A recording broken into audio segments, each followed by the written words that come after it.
All right. Well, welcome to the show. I thought we might start with, as we're recording this so soon after Hamburg, and you're coach to Alex Roncevic now. He got a world record at the weekend. Did you think that was possible going into the race? Hello. First of all, thank you for having me once again, Greg. I'm really happy to be here and to share my insights around Hyrox and those areas that you might want me to talk about. So, starting from the world records, we knew that Alex was in great shape, but as you know, every race is a race. The venues are different. This was like a 5-lap course with one long first run, so it was unsure if it would be a fast or the slow course, so to speak. After the women's race, they were kind of almost 2 minutes out of the world record, and they looked to be running fast and in good shape. Joanna, Lauren, Vivian. I thought that a world record wouldn't be possible to be broke there. That said, and as I've mentioned, Alex was in really, really good shape. Is not on his peak shape of the season, to be honest, but I think is the best he's ever been in terms of the running, in terms of his aerobic conditioning. Strength wise, is a little lighter, so he might not be as strong as he has been before. But in terms of the balance, the compromise running, the running itself, even the body weight movements like the burpees or the lightweight movements like the wall balls, the lunges, I think is on his best shape ever. So we knew that if it was a fast course, he would probably beat the world record. But I have to be honest, after the women's race, I didn't thought that was going to happen. Okay. Yeah, it was an amazing performance. I want to talk about his training and things in a little bit, but I'm interested. You were in the coaching area for the Elite 15 races, so like this new setup where athletes are allowed to nominate a coach. How were you used in that? Were you used? So I emailed Matt Matlock, the elite responsibly has been on your podcast just a few weeks ago, uh, giving my feedback about the coaches area. So I'm not getting into much details. I think that it's very important for us to think, why do we have that coaches area? Is it for athletes to perform better? For athletes to achieve better times? Is it for athletes to feel more comfortable? Is it because high level sports have something similar like this?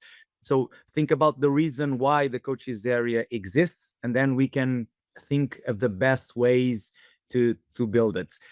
To be honest, I felt that it was not even for all athletes, because the L-shaped coaches area had access to lanes 8 to 15, and it was very, very hard for us to get closer to athletes that were on lanes 1 to 7, 1 to 8. That said, for example, in Zara, I was able to be much closer to her because she was halfway through, I think, the first two-thirds of the race in 12, 11, 13. So I was much closer to her. In Alex's case, he was always in lane 1, lane 2, lane 1, lane 2. So it's very hard for me to talk to him. It was helpful in terms of the running paces, the running laps. So make sure that we could give them indication when they should get in, if they should run a little faster, if it was supposed for them or better for them to go behind a certain athlete or to pass that certain athlete. So just little details during the run.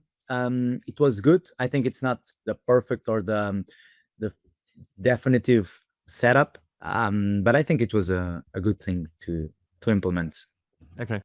Um, so what is your, like I described you as Alex's coach. Is that what you are? Are you writing all of his training? I think he's using uh, Wilhelm Lilge as well for some running side of things as well. So what is the relationship? How's it working? So it's kind of strange, but it works really well because first of all, we respect each other. So I respect Alex and Willie, and this is like, I think that it's a very good relationship. But we need to every week we need to go through the details of the training, especially what we are going to program next week. And at this stage, we considered, and I considered, that running is where Alex needs to make the most improvement. So we decided that the programming of the run as priority. So Willie defines what we are going to do in terms of the running for the upcoming weeks, and then I build all the rest around that. So when when I need to have more intense sessions or longer sessions where I know that Alex will be sore or fatigued, I always do them after the important and the most relevant running sessions. Um, but we have a very good balance because Willie is mostly a running triathlon endurance coach. He knows a few things and he does Hyrox himself. And I'm more focused on the specifics of Hyrox, the compromise running, the paces on every station, the technique on every station, the efficiency, the economy, and also the more tactical and strategic component of Hyrox. The adversaries, the races, the pacing on the races. Should Alex run in front or behind this X or Y athlete? So everything more Hyrox specific is done by me because I'm obviously more experienced in the Hyrox world also. Okay. I've always wondered about that sort of process if people have a running coach and a strength coach or a Hyrox coach, and I think there does need to be a good relationship between those coaches to understand, like, you know, like if you just were going in and programming like a lot of work on top of all the running without consideration of the running is can easily overtrain. I would imagine. And Willie has been on this podcast as well for people that want to go back and listen to that episode. What has been like Alex appears to be in much better shape than last season, for example. We probably saw the best of him last season, like around a year ago in Amsterdam. In reality, what has been the change like over the summer, maybe in his training versus last year?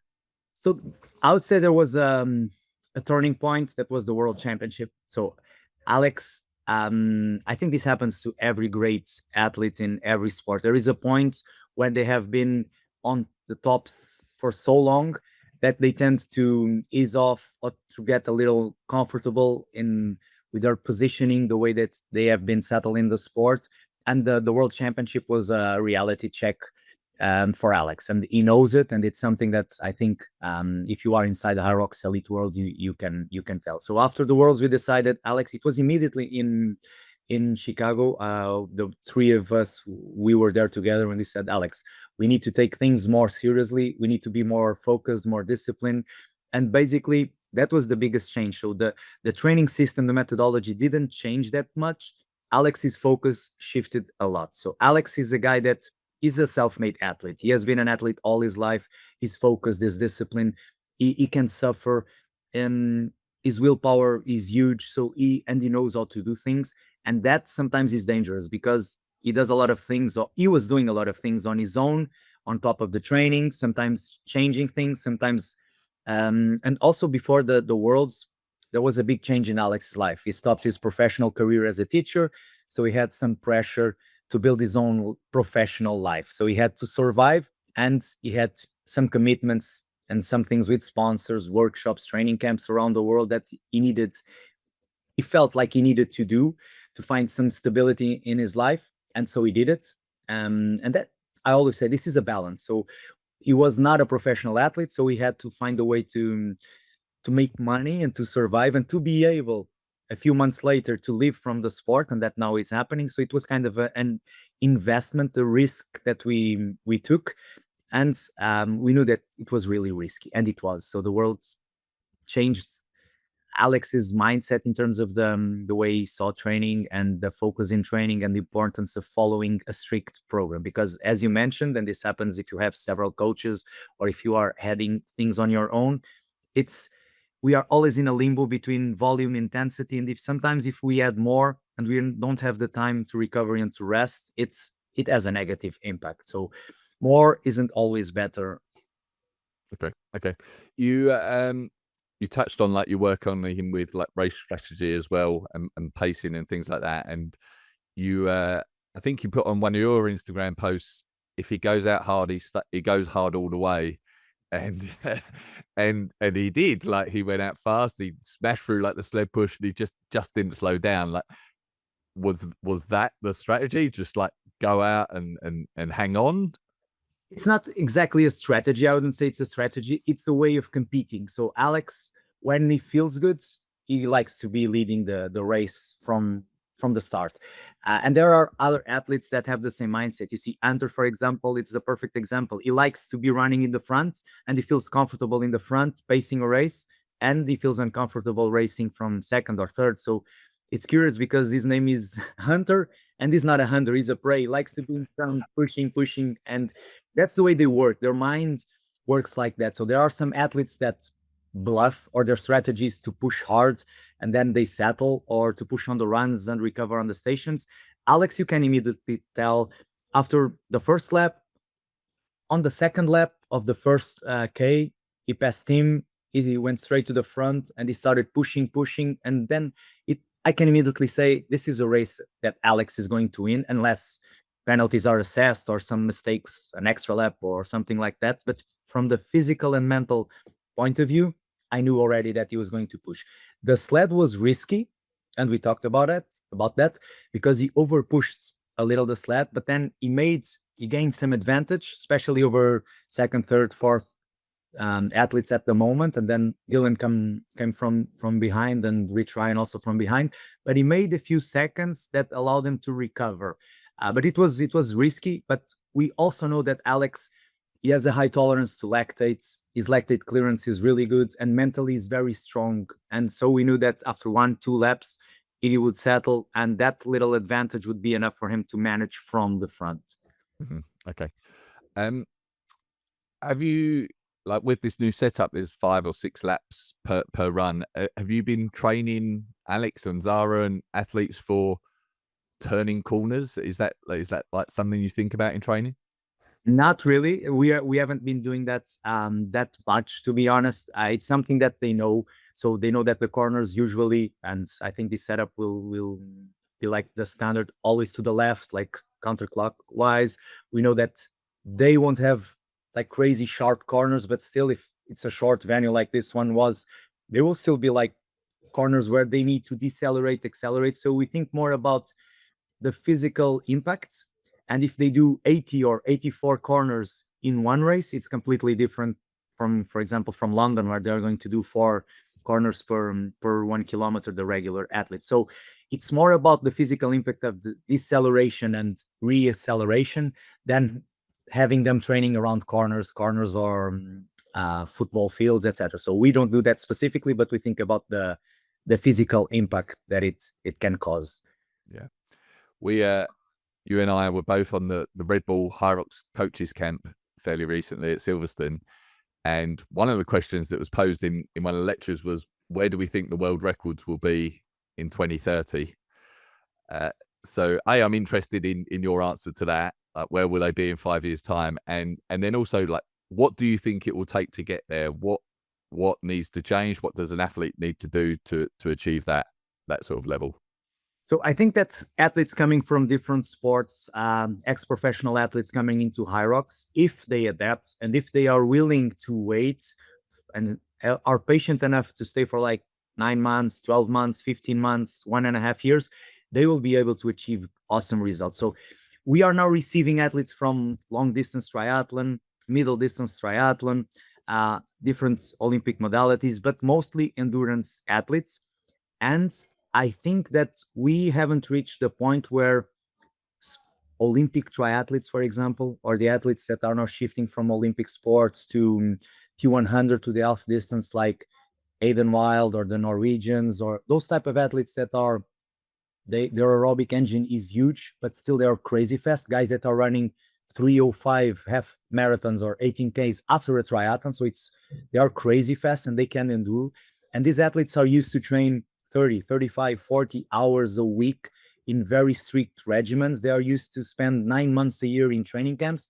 And those athletes are kind of different from what we have now in Hyrox. And I think those athletes, if they shift into Hyrox, after 1.5 years, they will be doing their runs like 15 seconds faster than actually Alex or Tim or JK are doing. So that means immediately a 2-minute difference only on the runs. If you add the rock zone, it's like a 2:30-minute difference. And now we are getting close to the 50-minute mark. So I think if they are able to build their strength, their stamina, to be able to move in the workouts like Alex and our top athletes currently do, they will easily bring their runs down by 15, maybe 18, 20 seconds. And that will be enough to go close to the 50-minute mark.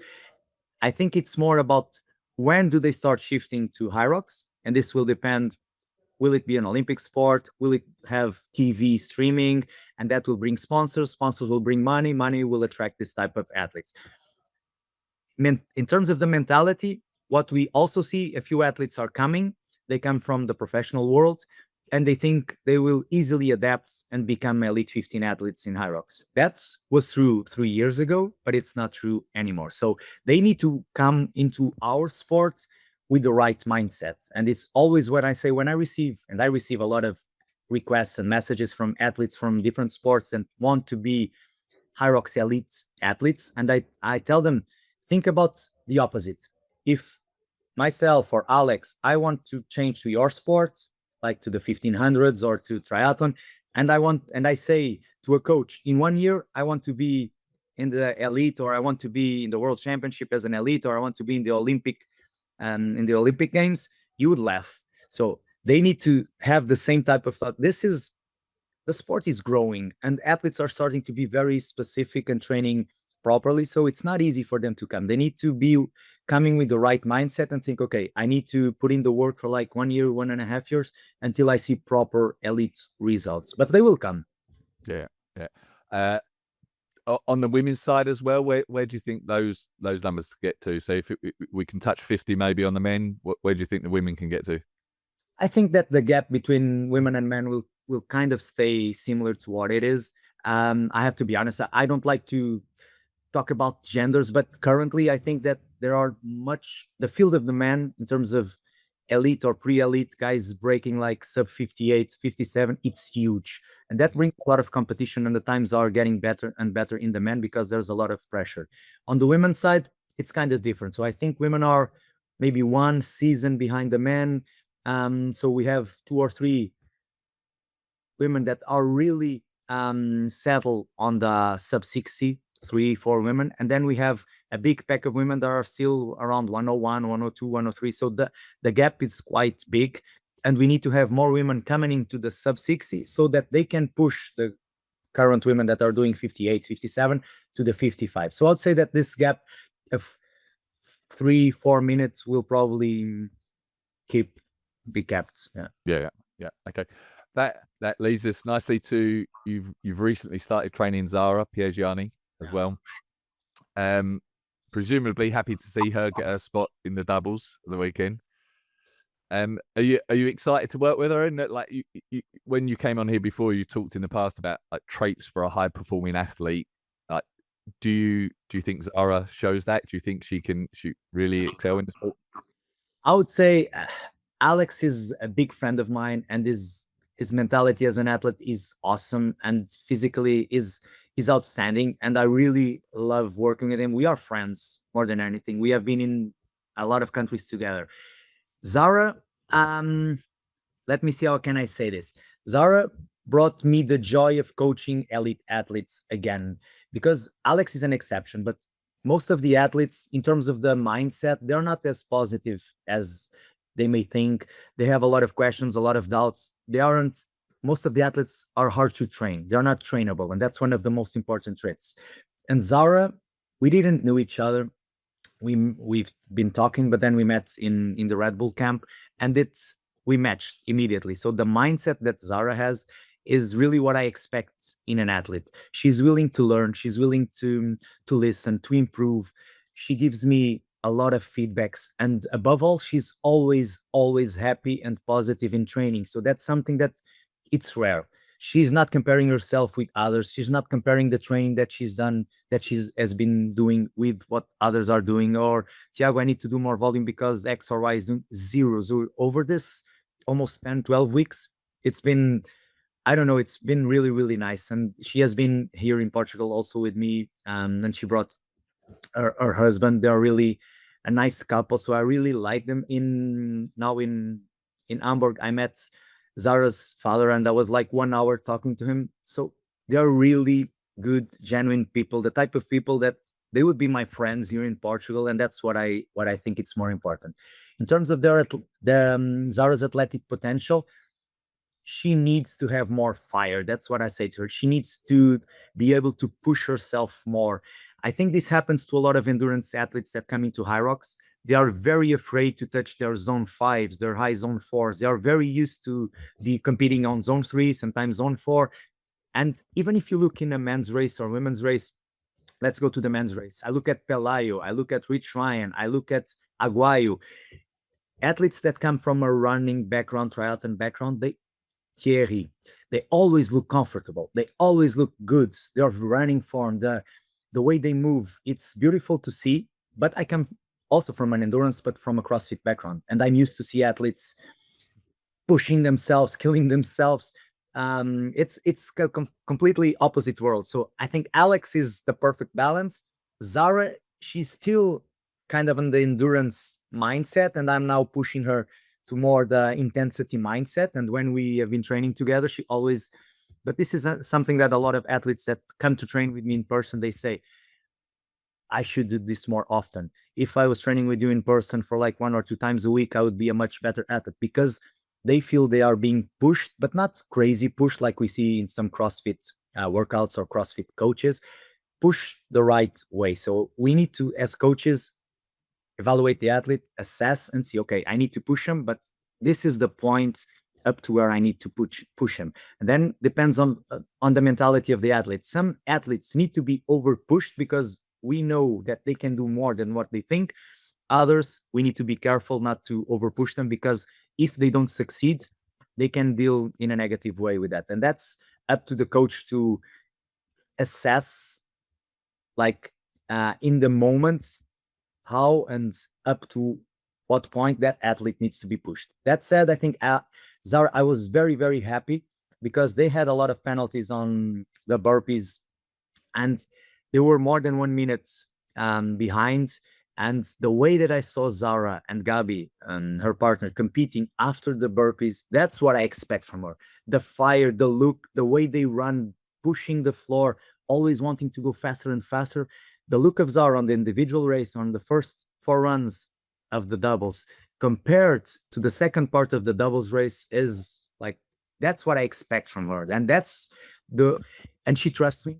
And that's something that's really important, because now she knows that if I ask her to push up to this point, she won't blow up, and it will be the perfect point for her to run. So I think she has a lot of potential in her. I think she will come down to sub 60. In terms of the individual race for this season, the goal is to qualify her, but I think she will do much more than that. But let's see how the season unfolds. And also, we need to think that there are uncontrollables. And when I say uncontrollables, the other competitors, some girls are improving, some girls are just coming into the sport. And new girls will come this year, like last year, a few that showed up. So we need to think that that's a possibility. So for now, our focus is qualify, bring her sub 60, and from there we'll see how far she can come. Awesome. Are you looking to take on more elite athletes, or are you happy with what you've got there? That's I would say that ethically, in terms of my personality, it's very hard for me to take 2 athletes that are competing for the same position or for the same goals. I know that some coaches can do it. This is my way of being. They are my athletes, my team, and it's very hard for me to share athletes that are competing for the same goals. That said, for example, Alex, and we all know this, is clearly someone whose goals are to be world champion. And if I have an athlete that wants to come into the Elite 15, or is on the verge of being an Elite 15 and wants to fight for a qualification or for a top 10, I can take him as long as this personality matches with mine. So I've been coaching Aitor Lizarazu also for the past, but we have stopped for a few months because of his professional, social, family life. He wanted to stop the focus of the training for a few months because he had a lot of other things to do. But we are already talking about coming back together in December. So that's something I always discuss with Alex, and that's I clearly discuss with Aitor. The problem when a coach has 2 high-level athletes is that, in my opinion, we are not doing our best to help either of the athletes. Because imagine that I coach Alex and that I coach JK. If I know Alex's flaws, his weaknesses, the way that he competes, I am not going to tell that to JK. And the opposite. But some of those weaknesses, I could have assessed them even without being Alex's coach. So I can see from the outside and I can identify some things, but if I was his coach, I wouldn't be able to say those details to JK, and the opposite would be true. So I think I'm not able to give, in terms of the training, I can, and if the athletes they get along, it's really good because I can even put them together in training, compare times. I know that to develop their physical abilities, it's good, but in terms of racing tactics, in terms of competition itself, I cannot deal with that the best way possible, I think. So, and I'm a guy that I rely a lot on the mental side of the sports, the competitive side of the sports, the strategy on the race day, the tactics, the times, the paces, and that's why I have this way of being in the elite sports. Okay. What sort of training volume are they doing? Like we see in the elites, it varies from 25 hours a week to sort of Linda's around 8.5 hours a week. Like, where are they at, and like where do you think is like a good level to be at for that elite level? For them, it's 14 to 16. So not more, not less. Sometimes Alex, if he's upscaling his run, or if he goes to a training camp like he was 1 month ago in Plaita's resort, he can add 1 or 2 sessions because he's on a camp, and so we allow him to do it. He might go up to 18, 20, but on a regular week, 14 to 16, that's what they do. And before races, 2 weeks before the races, they come down to 12, and then on race week probably 6 to 8. So it's not crazy amounts of volume. They don't need it, to be honest. Their aerobic capacity is there. The base strength is there. So I would say that for the life that they have, especially Zara, because she's also a coach, she needs to work online, and sometimes it's not, they have more time available.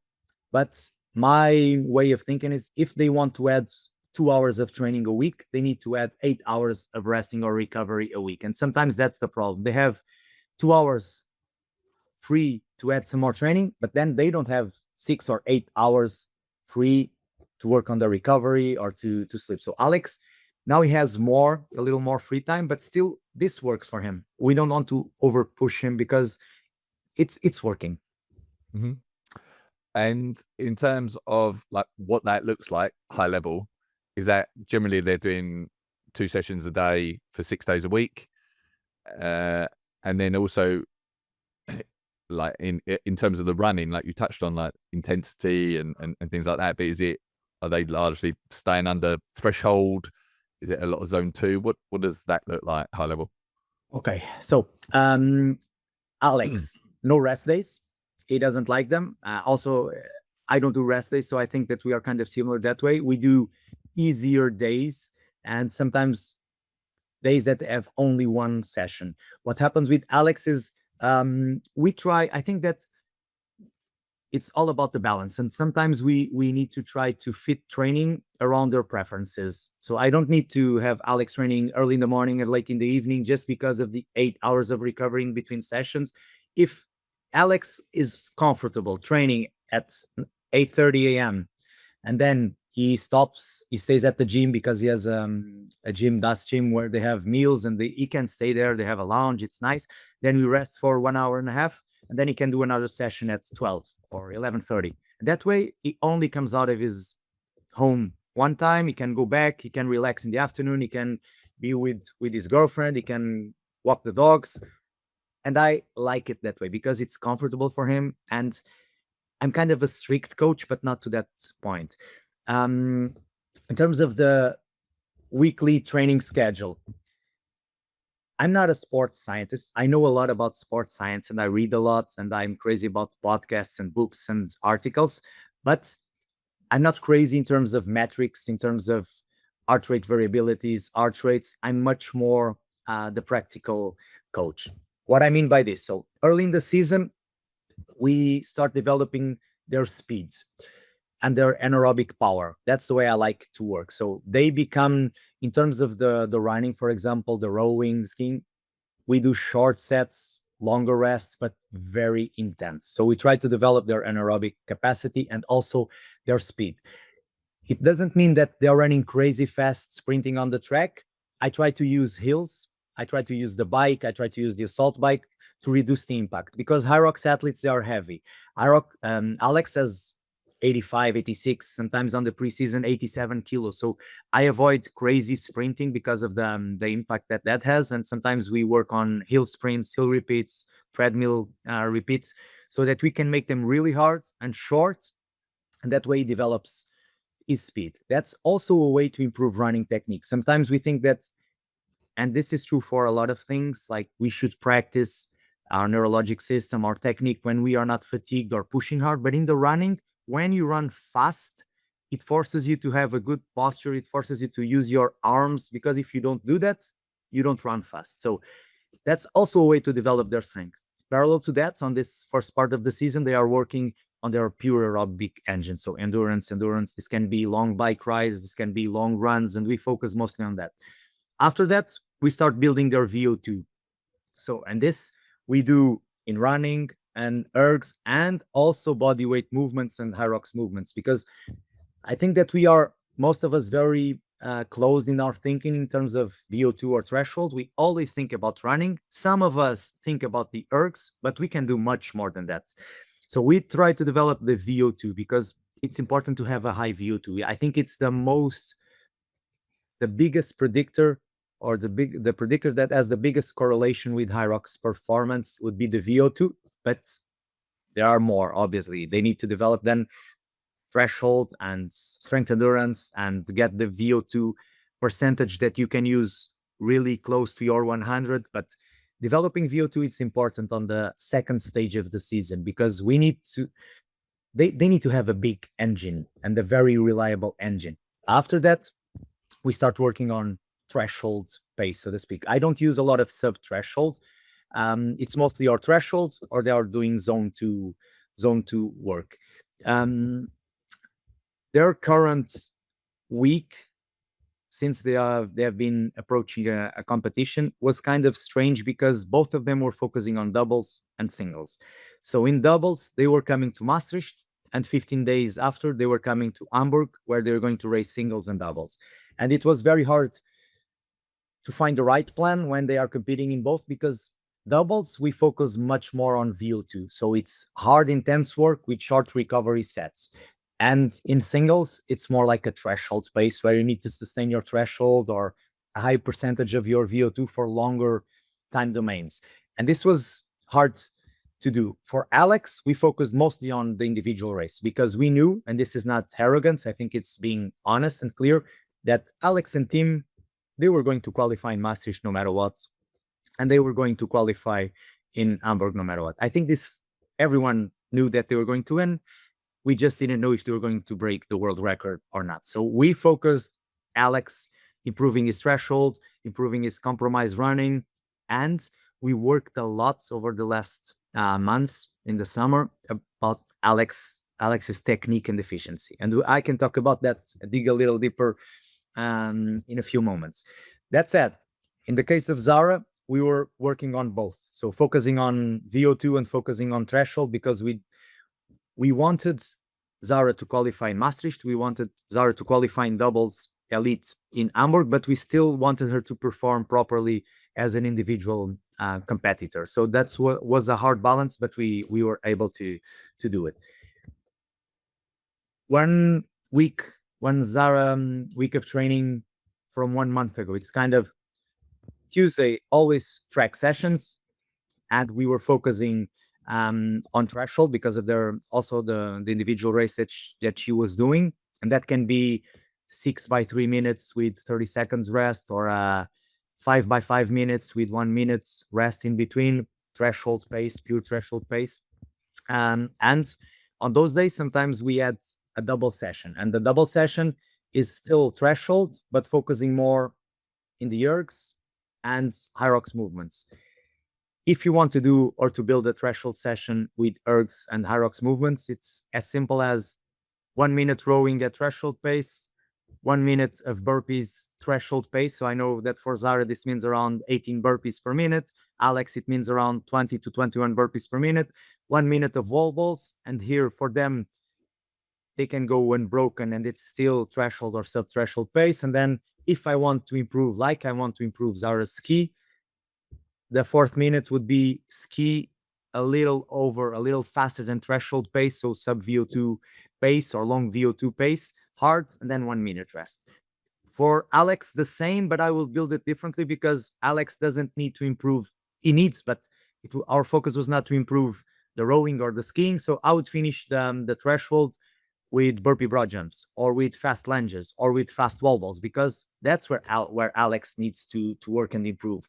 Improve is speed. And so Tuesday it was mostly double threshold, but just one running.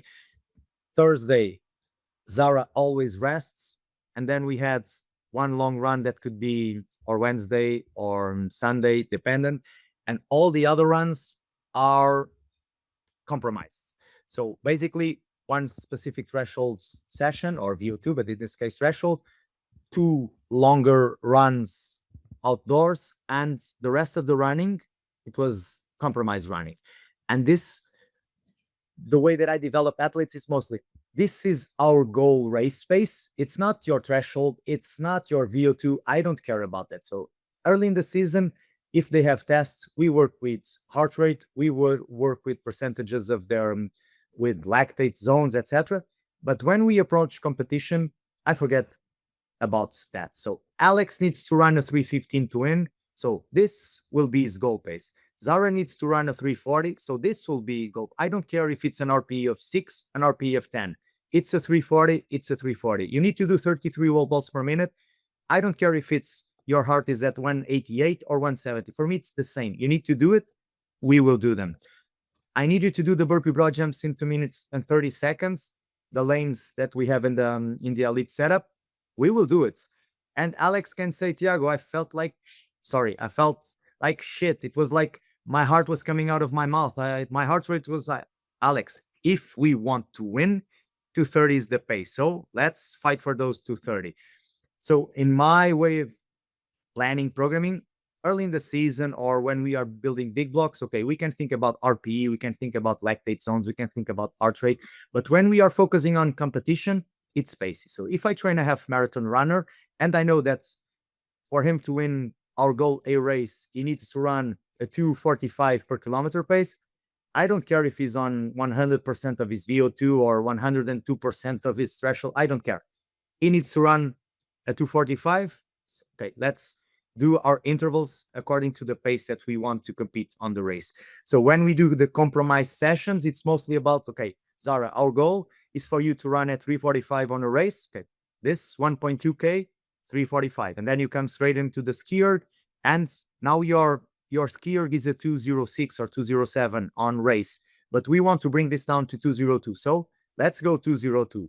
But this is unmanageable. So when we finish the running and the ski and probably just 500 meters more of running, we rest 30, 45 seconds, and then we go back again. So we try to simulate race goal paces, not the current paces, and we add the necessary rest to be able to repeat that. And the goal for the future is we start to reduce the rests up to a point. If everything goes well in 6 months, these paces will be able to be sustained for like 40 minutes in training. And that means for both my athletes, if they do this for 40 minutes in training, they will do this for the whole race in competition. So the running in terms of the week, it's kind of like that. In total, Alex is doing around 70 kilometers, Zara 50 something with those compromised sessions all added up. And then we work a lot I like to work a lot in EMOMs. Even in strength training is mostly supersets. So I'm not a crazy guy in terms of the strength 1RMs or the power. I know they are important, but they are not the most important things in Hyrox. So we focus mostly on strength, endurance, and stamina. Supersets. For example, they have today or tomorrow a superset where they do 10 presses, it's barbell, 10 presses, 10 push presses, and then 10 thrusters, and then straight to 10 heavy wall balls, and then 20 fast race weight wall balls. Because when they come to the race, they will be tired, they will be fatigued, they will have their shoulders under fatigue, and I want them to perform fast, clean, perfect reps under fatigue. So it's more about stamina. And I can give you my example, Greg. That's one of the biggest advantages of being an athlete, like a high level athlete. I'm not powerful. I'm not strong. I'm not fast. I have a good engine. It's true. But most of all, it's the mindset and it's the stamina. It's the strength endurance. So if you ask me to do 50 wall balls fresh, they will cost me the same as if you ask me to do 50 wall balls after running a 30K trail run, because I train that over time and that's useful for me. And it's also, I did a sub 50 49-36 with Alex in doubles. And people say, you're not fast, you're not strong, you're not built to doubles, but still I can perform really well in doubles. And it's something strange. So sometimes we create these stereotypes of the doubles athlete that needs to be fast, strong, be ready. But this is more about your ability to suffer, your ability to manage effort, and your ability to recover. And that's the secret of Hyrox. It's the strength endurance and the ability to recover. So for me, 10 seconds are enough for me to recover. When I race on my own, I'm a 148, 149 pace on the ski. If I go doubles, I go 130. But I go for 30 seconds, and after 30 seconds, I'm ready to go again. And it's not because of my strength, of my power, because I'm working up to my 100%, my best 200 meters, but then I can recover because that's trainable. But you need to train that over the years. Amazing. You you you mentioned Alex's running technique, and maybe you've been working on that a little bit. Can you talk about that? More with Willie, but Alex, and I'll be open here. Alex is not coordinated. Alex is not agile. Alex is not balanced. So he did some tests on the Red Bull Athlete Performance Center, and he has been training with me. So his mobility is not good. His flexibility is not good, but still he can perform in Hyrox. He's not powerful. His jumping scores are low. When I say low, really low, like drop jumps, reactive jumps, all those things. I'm not saying numbers, but they are low. But he still performs. Why? Because of his engine, his mindset, and his durability. We can talk also about that, and his strength endurance. But that said, we are now in a stage where details will matter. So Alex needs to be faster and more efficient, not just on the running side of it. Alex needs to improve his running technique. He has a very long stride, he has a very low cadence, and we need to work on that. But that's very hard to change in an athlete like Alex, but step by step. And it helps, especially if you come fatigued out of the burpees or after a sled push. If you decrease your stride length and if you increase the number of steps that you give, the cadence, it will help you to recover. So it helps to flush lactate easier and faster, because it's more about the number of steps that you give and not the distance that you run, and that helps. So those are things that I use on myself and I try to implement with them, but sometimes it's hard to change in an already made athlete. But we are working on Alex's mobility. Simple things like windmills, Turkish get-ups, having a decent front rack for the wall balls. If you see Alex's wall balls, even now in Hamburg, when he was side by side with Dylan, he's faster than Dylan. He can go after a race for 130, 140 wall balls. He's ready to do that because of the no reps, if they exist, but he's not fast. And this mobility, the way where he has the ball, where he has his elbows, they're not perfect. So those are the little things that we are working now.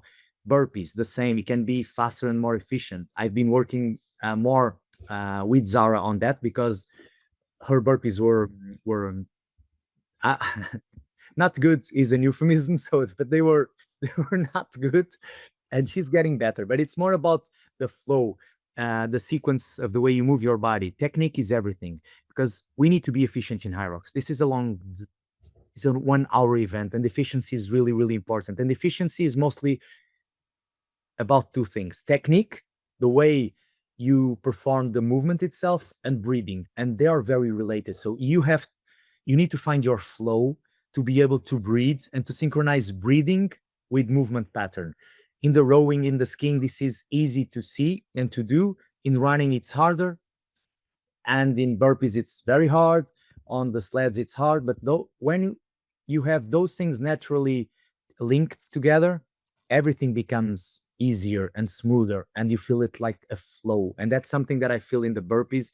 I feel it, they are a flow. Obviously, if I start to speed up. I get really tired, but if I go on my 220, 215 time for the burpees, it's kind of a flow, and I want them to feel the same. And that we are still not there. So those are the things that we are working now: coordination, agility, mobility, flexibility, and having a flow and being efficient on the movements. That, besides being working obviously on improving all the other physical abilities. Yeah. There's so much I want to talk to you about. There's in terms of you're a coach. You run a CrossFit box as well, I think. You're a dad. Are you still in the police? No. So I've been in the military of all my life. So some people know I went to a military boarding school when I was 10. From then straight to the police academy when I was 17, and I was 5 years. So I was an superior officer, and I've done all my career in the police. I was 12 years in the police special forces, like a unit commander. But last year, this August, I left. It was a hard decision, to be honest, because I really loved my job. And I need to be thankful to Hyrox and to sports, because all my life has changed because of Hyrox. So I have it was a CrossFit gym. Now it's a training center. We are not affiliated anymore with CrossFit, but we are an official Hyrox training center for 4 years. I think no, we were the first in Portugal and one in the first in Europe. Um, and I coach coaches, I coach camps, I coach athletes. I have a big community. I have a lot of coaches now working with me, because one of the things that I say, I think it's um, my best trait is the ability to attract good people. So I have a lot of good people that want to work with me, and I have a onboard process of people that work with me that's long, but it's really effective. So usually they start here as athletes in my gym, and after 1 2 years, if they are already coaches, they start doing some kind of internship, and they start to becoming more and more involved.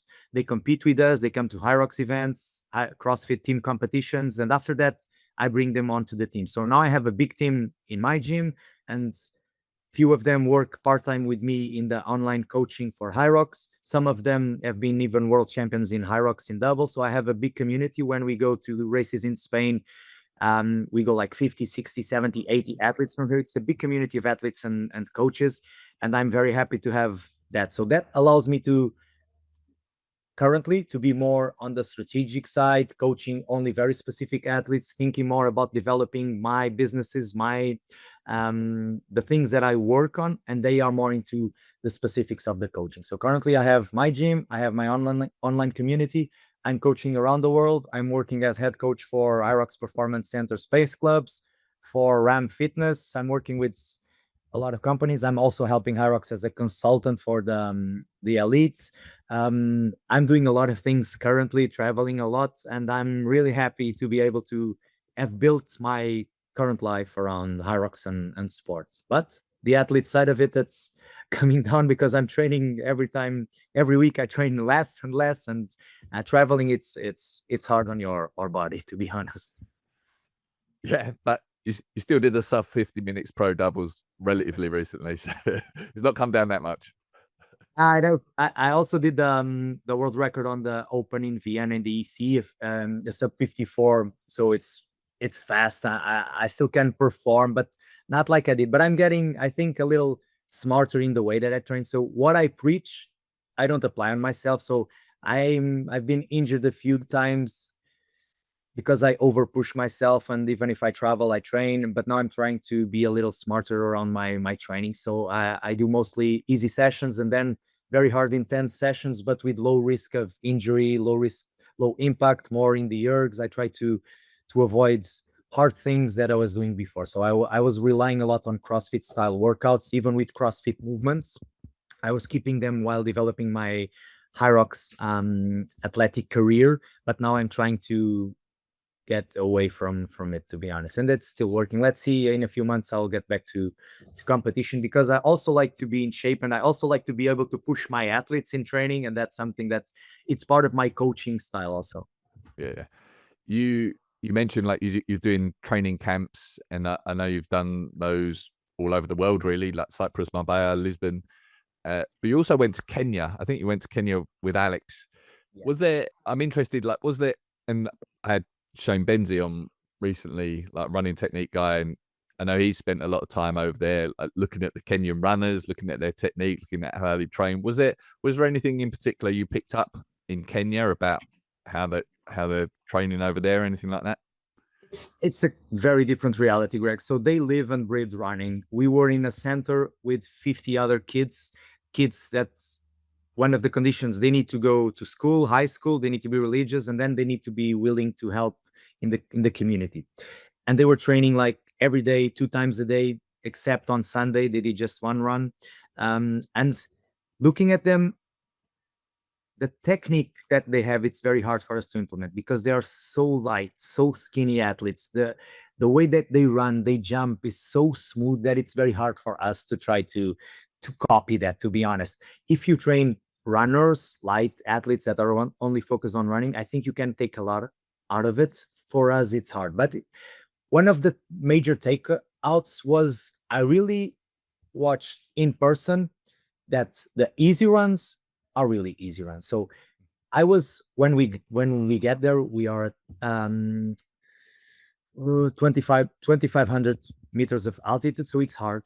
You feel like it's hard to run, but even being hard for me, my easy runs were like a 5:00. And then I went out with the Kenyans because I got there a few days in advance before the camp, and I was just running by my own or with local Kenyans, nothing organized.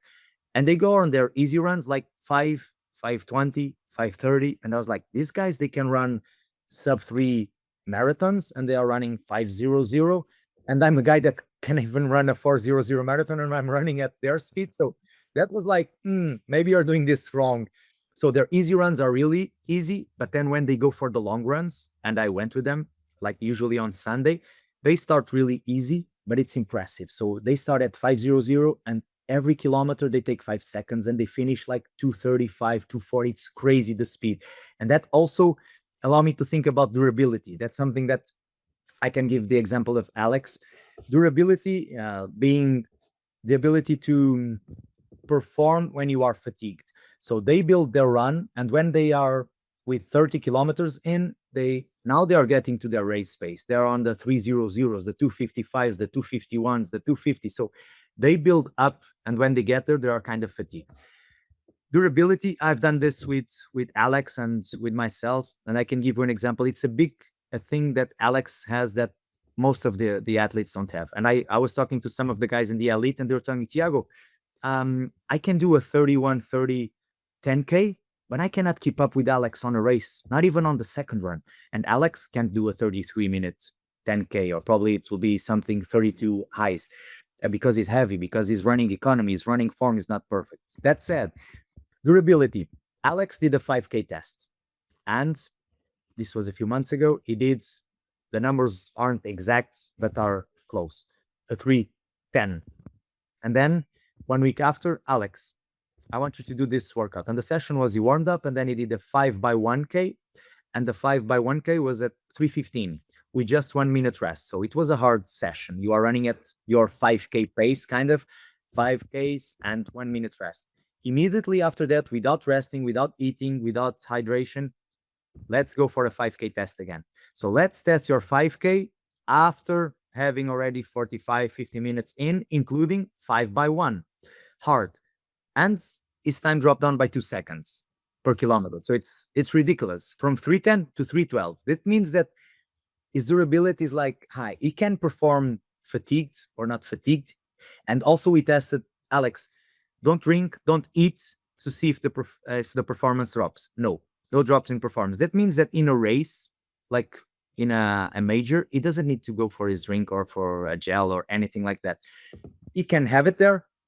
If he feels like it, he can go there. Sometimes it's more mental, but we don't need it. We know that that's not necessary. And that mentally helps a lot. That doesn't mean that in this specific race, I wanted Alex to drink and hydrate and have some fuel, because he was racing the next day in doubles and we were starting the recovery immediately during the race. It was not the focus, but it was a thing. But this is to show that durability is also something that I saw that they have in Kenya. And now one thing that wasn't as I was expecting in terms of the positive side, I was with a German coach, Michael Kaus. He knows a lot and he was with athletic camps. And so we will come again in January. So we have the registrations open if athletes want to come. It's a life-changing experience. I loved it, and I will go there again.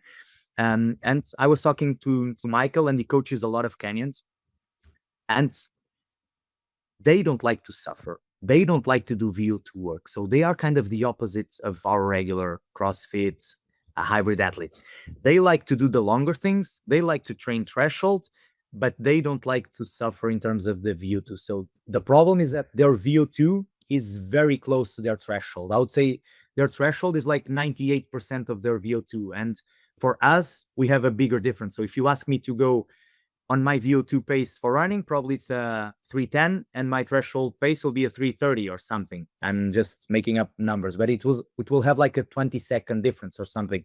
The Kenyans is like 5 seconds. If they go for a 5K or if they go for a 21K, it's like a 2 or 3 second difference because they are used to the volume, they are used to the durability, they are used to train under fatigue, but they don't like to push themselves on those hard VO2 sessions. And also because their threshold speed is so high that if they don't train properly speed training, it's very hard for them to reach their VO2. So that was something that was new for me. And but also I was in a place where there were pure endurance athletes, like half marathon runners and marathon runners. The kids, some of them were 1500s runners, 5K, 10K, but the adults, the professional athletes, they were all like half marathon and marathon runners. And so they have a very specific way of training and of competing. Okay.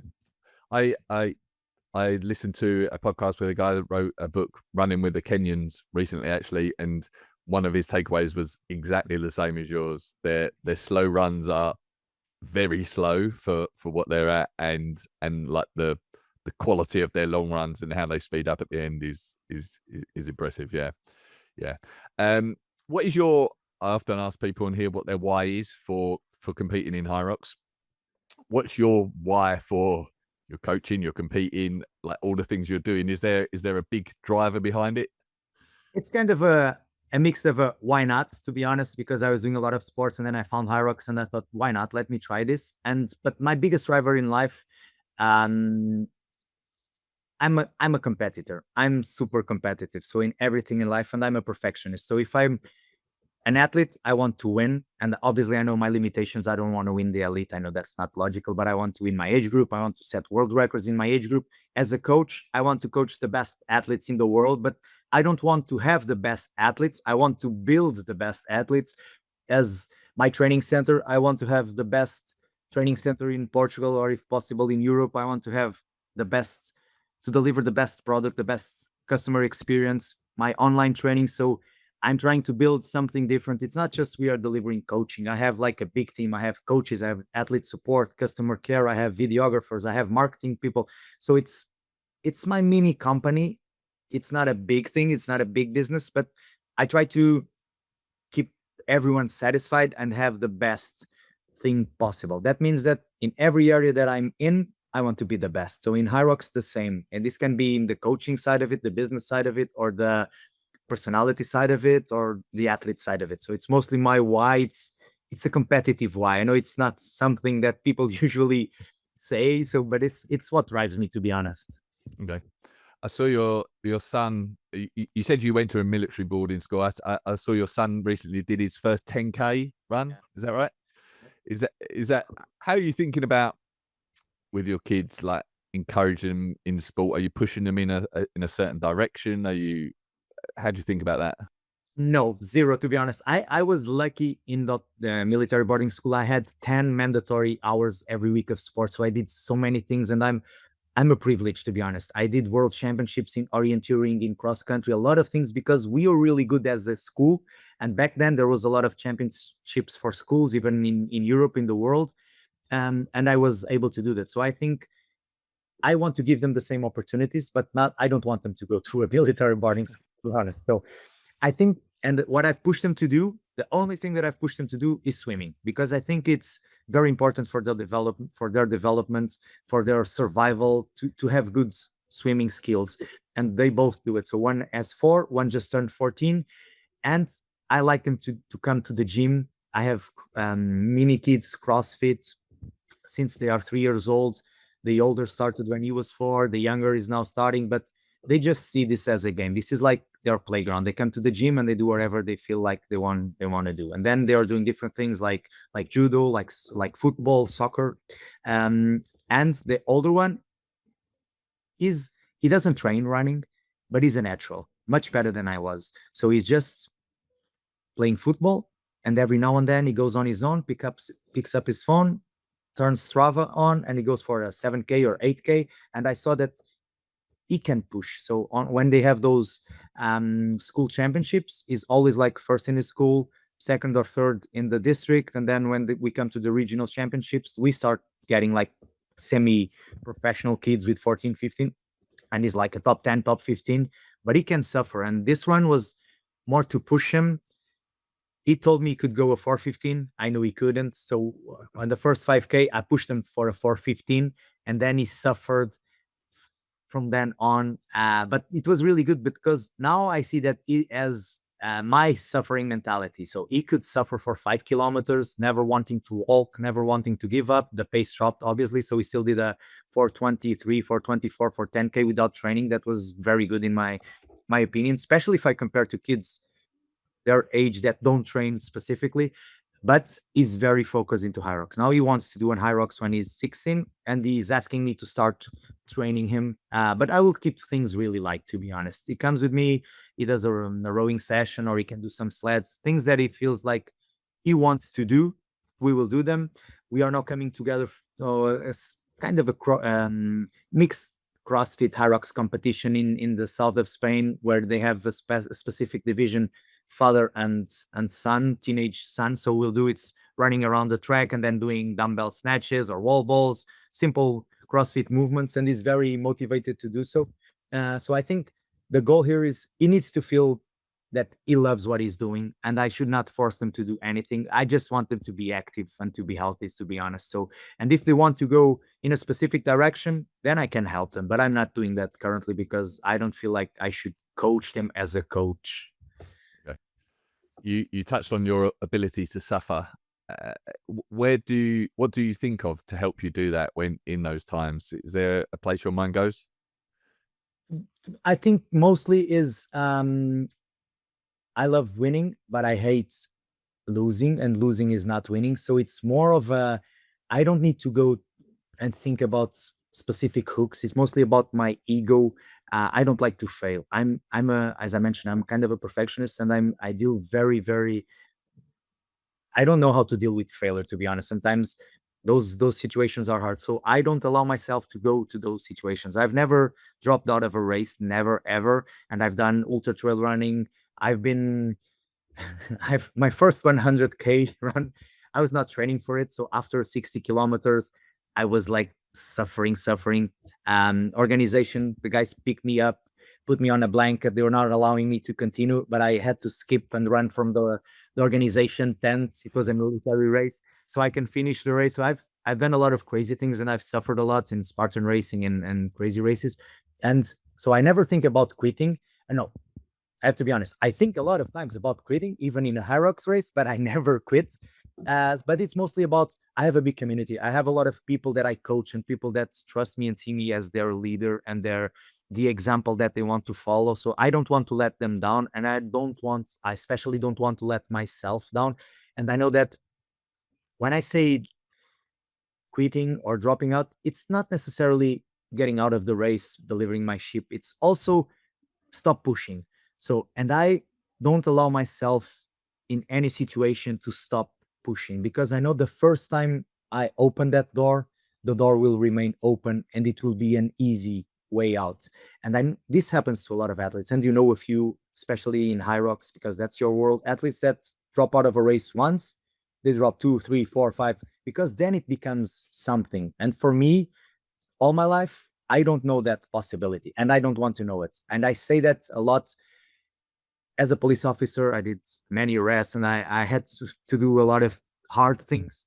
And one of the things I always said to my man, it's integrity. Integrity, you only lose it once.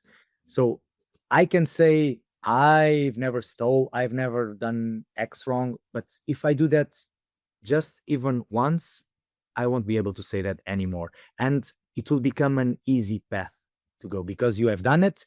You know that you have gone through it. You have survived. Maybe some harm came after that, but you still are here. So you know that that's a possibility. And I don't want that possibility to exist in my life. So quitting, dropping, that said, it doesn't mean that I'm not a stupid guy. So if something related to my health forces me to drop out of the race, I will do it. But it has happened and I have not done it. So I hope to keep it like that. What do you think is that one of the traits that you think is common amongst, like, those in the elite 15, for example? I mean, we had seen elite 15 athletes pull out and stop, but, like, so what are, if any, are there common characteristics amongst them all? I think that most of them are really workhorses. They are disciplined. They have a willpower to constantly train. They are focused. That's something that I think all of them have. But to be honest, in terms of the mental side of it, the ability to suffer, some have more than others. Um, and the ability to deal with pressure, to deal with failure, not many of them have it. So the difference is that, and I've always told this when I was doing the courses, the hard courses that we did, the training for my unit, this for the special forces. The better you are physically, the later your mental side will come to the game. So if Alex is a really, really, really strong athlete and is like one step ahead of everyone, he doesn't need to bring his mental game because he won't be pushed. So some athletes in the elite are so good, so gifted, so talented. They work so hard and they have such a high level that their mental side, we don't test it that often. But sometimes when we test them, and that has been happening, if you see this last season, you have athletes that were thriving and winning races and then they're coming down and the opposite is happening, and those are the moments when you see the differences. Some guys, I can easily see that they have it and they can do, even when things are going bad, they can push. James Kelly is one of them. It doesn't matter how hard it goes, the man can push. You never count him out. But Dylan Scott, though, those are the mentalities that I see, that those guys, they are hard, they have it all, they have it all. But then you have the ones that, as I mentioned, they are so good athletically that you don't see the mental side of the, if they're really strong. But I can identify a lot of things from my experience. And I know a lot of athletes aren't built like Alex or like the ones that I've mentioned. It's kind of easy for me to assess them. Yeah. Hyrox in general, how do you see, like, the evolution of the sport, where it's going, where it's heading, where it's come from, like, how it's changing? What are your thoughts on that? I'm a person that I think a lot about everything. I'm not an overthinker, but I try to be critic in every area. And Hyrox has made probably not perfect choices, but those those things are common to companies, to businesses, to people, to relationships that grow really fast. So I think that they have done something, they have created something beautiful and great, to be honest. So Mo and Christian, hats off. It's crazy. The idea, the risk, the way they build things. And I was in Hyrox before COVID, and the way they thrive, the way they survive, the way they adapted during COVID, hats off again. It was crazy. So it cost me, and it's hard for me to see people coming in, also here in Portugal, Spain, especially in the Mediterranean, but also in other countries like the UK, companies criticizing Hyrox and doing copies of Hyrox and creating all this hype and communities and making money around Hyrox. It's hard for me, especially for me to see, especially when you are not into the sport and you are not valuing what the sport is. So I'm building my brand and my things kind of around Hyrox. I was here before with my CrossFit gym, etc. And I can easily shift to a different sport. So I'm not stuck into Hyrox, but I'm loyal and I believe in the brand. And I'm not, I receive so many invitations to be like the ambassador of one of these hybrid things and races and games. And I don't do it because I like Hyrox. Even I don't agree with some of the things they're doing. I see them as natural growing veins or things that they need to go through. So, but most of all, I think Hyrox is trying to to develop the elites on the way they should. So becoming more professionalized, having the doping controls. This is something that it takes time, but athletes, I think they are also willing to collaborate and to be a part of the solution. That's really important. I think we can start to think of having more proximity and more of athletes council, coaches counseling, something more triangular between athletes, coaches, and Hyrox itself to try to develop the sport. Because if that doesn't happen in a few years, it will happen what it happened in triathlon with the PTO, Professional Triathlete Organization at T100. It will happen the same like CrossFit with the athletes organization, because it will have the discrepancy between what the organization and the brand wants and what the athletes are expecting will start to open up, and then they will feel the need to have their own structure. And there are some strong people on this side of the coaching that can build and run communities, and it's good for Hyrox to have them working together, to have them on their side. And when I say have them on their side, it's not buying them, people like me. It's more working together and being open to listen and to have discussions.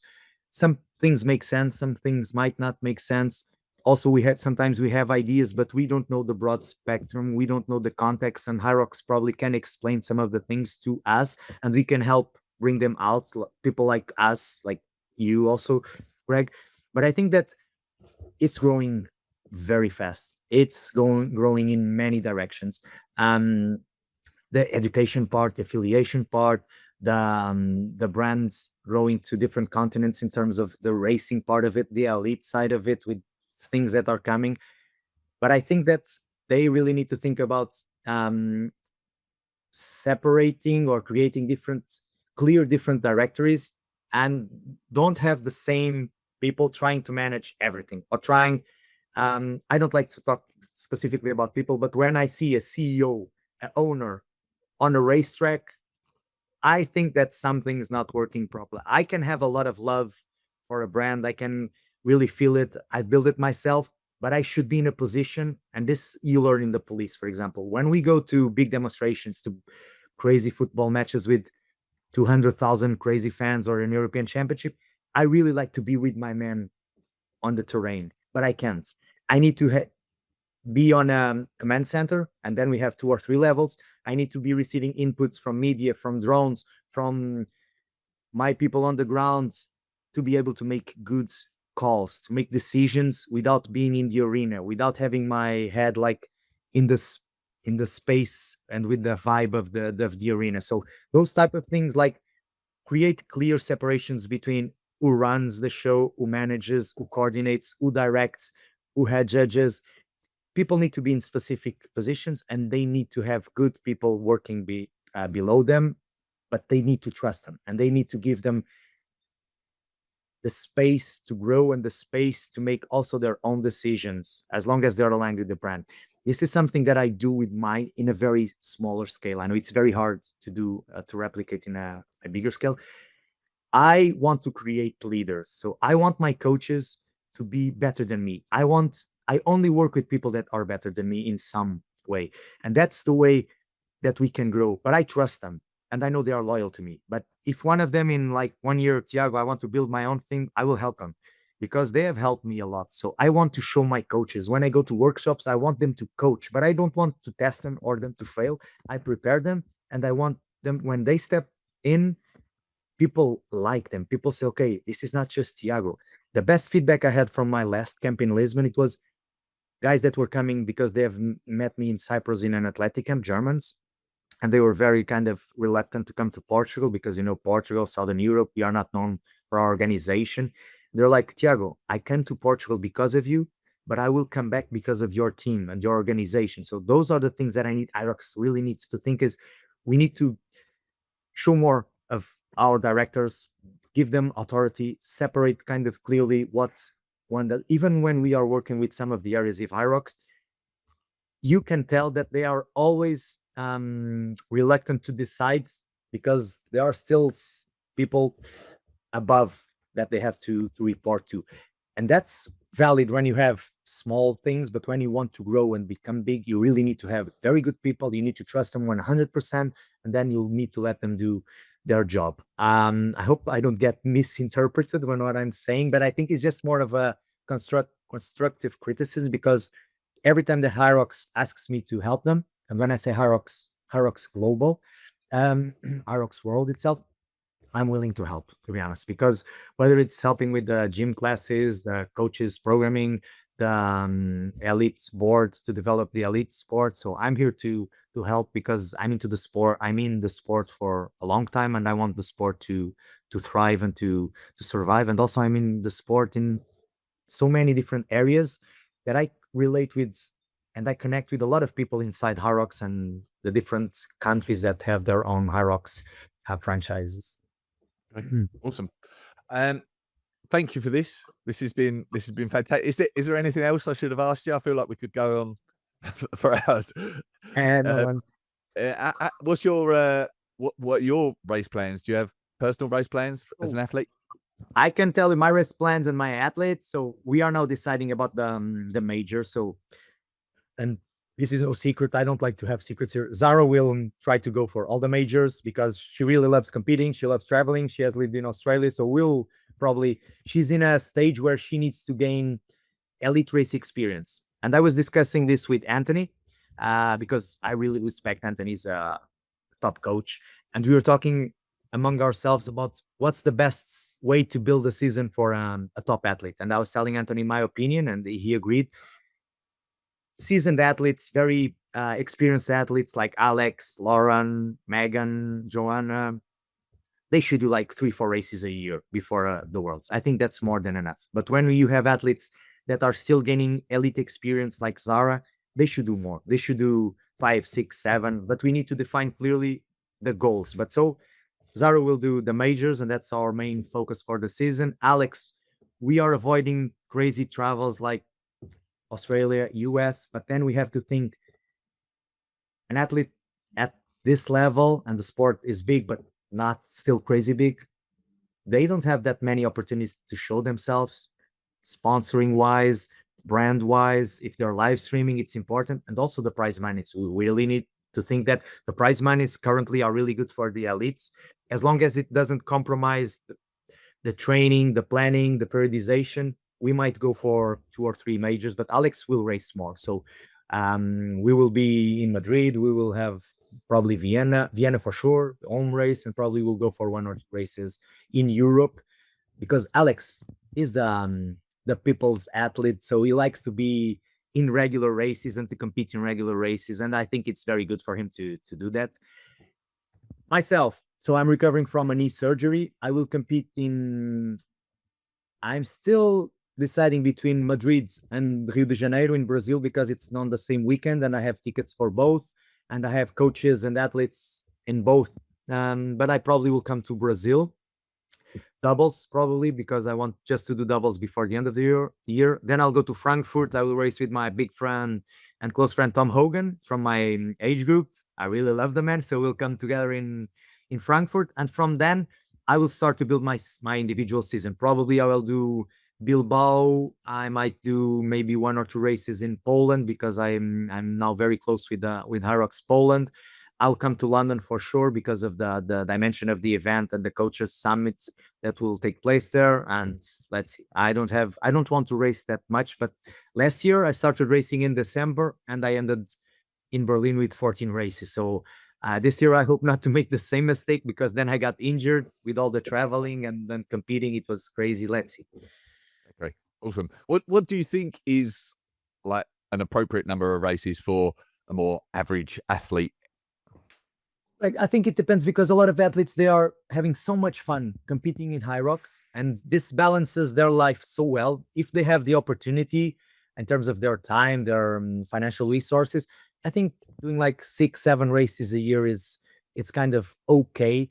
But then it depends of their goals. If they want to qualify for the worlds, okay, they find a race where they qualify, and then I think that before the worlds, they really need start thinking about the performance. So 3 months out of the worlds, I would say just 1 race to test themselves, like 6 weeks out. But those last 3 months, thinking about building a good training block, like if it was an off season, but thinking about the worlds. But from November till February, March, I think easily you can fit in 4 or 5 races. And the problem is that most athletes now are doing 2-3 races on a weekend. So when you see races like Hamburg, I had some of my athletes competing on Thursday, then Saturday, then Sunday, and that's hard. So it's hard to recover from a 3-race weekend or a 2-race weekend.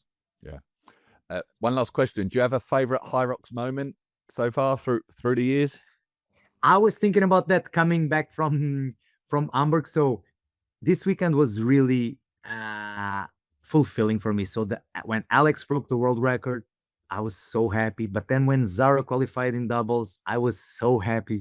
But I think that my biggest, and I, as you know, I'm world champion. I was world champion, European champion, North American champion. But those are the moments that marked me, to be honest. I think the biggest moment was when Alex became world champion in Nice. I think if I look back, that was my highlights, not just as a coach, because as a coach, as a friend, as an athlete, I was so happy that moment because it was a very hard race and it was a very even race with Hunter and Michael and then JK.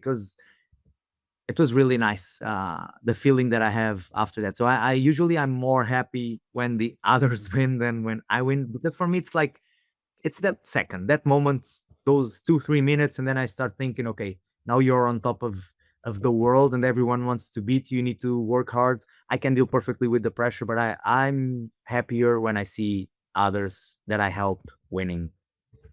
Yeah, love it. Where should people go if they want to follow you, find out more about you and everything that you're doing? See, the laws away. It's easy to.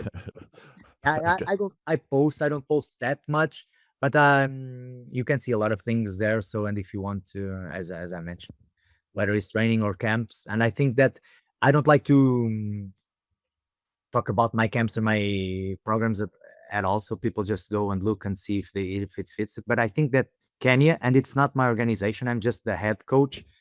I don't can say how thankful I am for the opportunity of being there last year. It was such an experience living the Kenyan culture. That's why I'm coming back again this year. So in terms of the training, is not something that will help me a lot in my season, but I will be there for like 15 days or something. But it's still helpful, the altitude, to be honest. But the experience is so good. So if people want to join, you just can ask me on my Instagram or go straight to Athletic Camps. That's a German company, or straight to Lucas Storat. They organize the camp, because it's really worth it, to be honest. Okay. All right. Amazing. Thank you so much for this. You're right. Catch you again soon. Yep. Bye bye.